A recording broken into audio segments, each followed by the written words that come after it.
What's going on, people? I'm Poet, a stressed out Arsenal fan. When I'm not arguing with my baby mum or sitting next to Vuj, I'll be here telling you my kit story. Have a nice.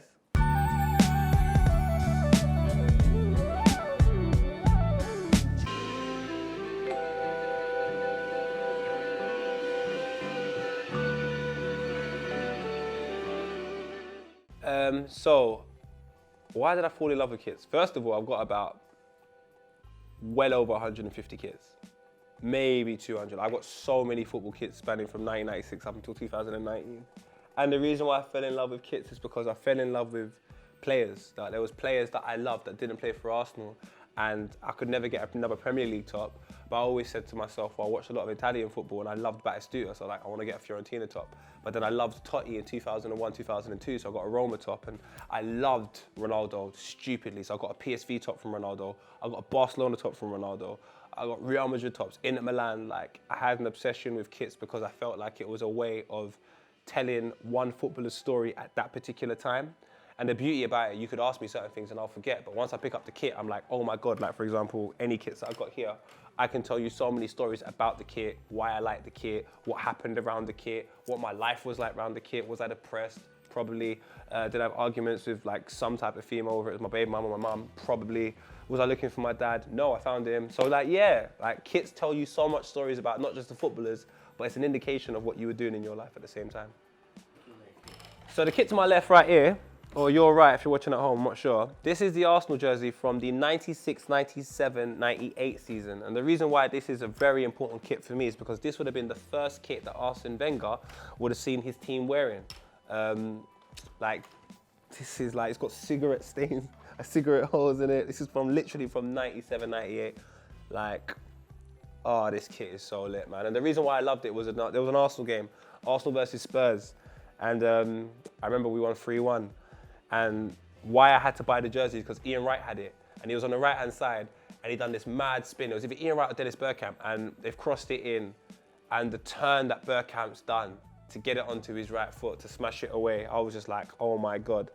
If I'm honest with you, this is the kit I would say when I genuinely fell in love with football. This is the first kit that I went and bought myself. Before that, my dad would buy me football kits, and I wasn't really that interested. But the 96, 97 season, I made a proper conscious effort to find out about football because of Ian Wright, and this kit to me is the start of that whole journey. Without this kit, maybe I wouldn't even be sitting here now. So this kit to my left is a funny one. So this is from 2016, and what was so good about 2016? It was the Euros, and myself, Mitch, and Vuj were literally from London, obviously, but we were going to France like it was 5 minutes away from my house. Like every day we were on the Eurostar. That kit's iconic more for the memories surrounding it rather than the actual kit itself. I thought it was going to be lit because I felt like I was going to be one of a few people in Paris running around celebrating a France win. Who knows, maybe kissing some French girls, eating some frogs and doing the damn thing. But unfortunately for me and the many women that didn't get to kiss me, my lips are decent, that never happened in that French top. But I still think it's an iconic top, and like I said, I love the top because it was the first time myself and Vuj got to experience a football tournament with not just me and Vuj, but various different other people were there as well, that we were friends with Steve-O, Tigo. It was a really, really good experience, a really good tournament. I absolutely love France. What's so crazy is that football kits like this kit, you can see the Tango sign right on the left-hand side. They've become real fashion statements. Like if you've got a proper dope kit that nobody else has, or a limited edition one. Like I just got the AIK top like this morning, the AIK Stockholm Nike jersey. Obviously I love going to Sweden, I'm always in Stockholm, so I needed to get that jersey. And I think it's, when you have an iconic jersey, it now works like getting a limited edition trainer. Like everyone's gonna be like, oh my God, where'd you get that jersey from? So it has huge significance now. I gotta pick this one up though, because you're just seeing the back and you're just seeing block and you're like, what's going on? All right, so I'll turn it around like this first. So this isn't the actual original jersey. I couldn't even tell you exactly what era it's from, but I would imagine the early 90s, late 80s. And I had to get a top like this because when I wear it in the North London area, or in the Islington area, there's always an older generation Arsenal fan that will come up to me and educate me about this era. So I'm just getting educated all the time. So there was a summer where I just wore it all the time. and they just started telling me loads of things about football from this generation.